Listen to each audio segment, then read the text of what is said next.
Ako po si Jake Fernandez.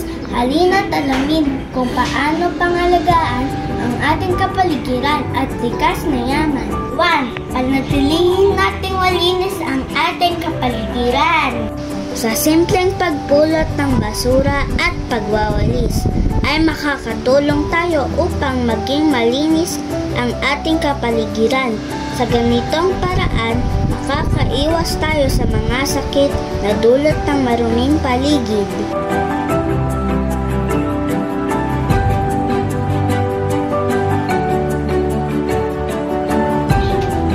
Number 2. Itapon ang basura sa tamang sapunan.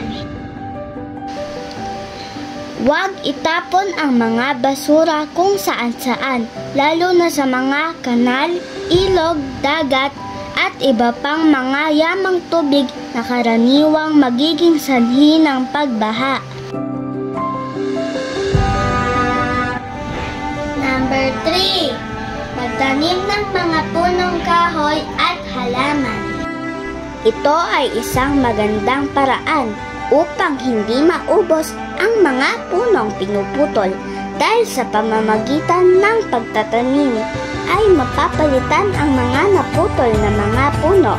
Ito din ay nakakatulong upang makalanghap tayo ng sariwang hangin at ang ugat ay tumutulong sa pagsipsip ng tubig para hindi bumaha.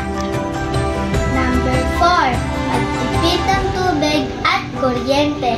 Gumamit ng palanggana upang makatipid sa tubig.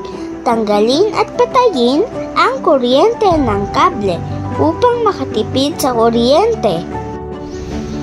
Number 5. Huwag gumamit ng dinamita sa pangingisda.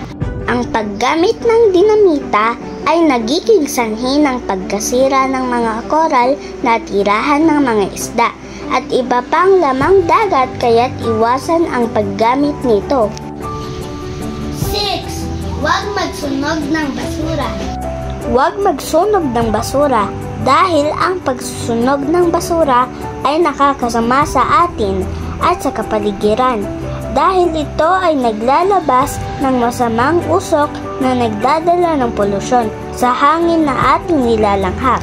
Ang ating kapaligiran at likas na yaman ay mahalaga, kaya naman dapat natin itong pahalagahan at ingatan.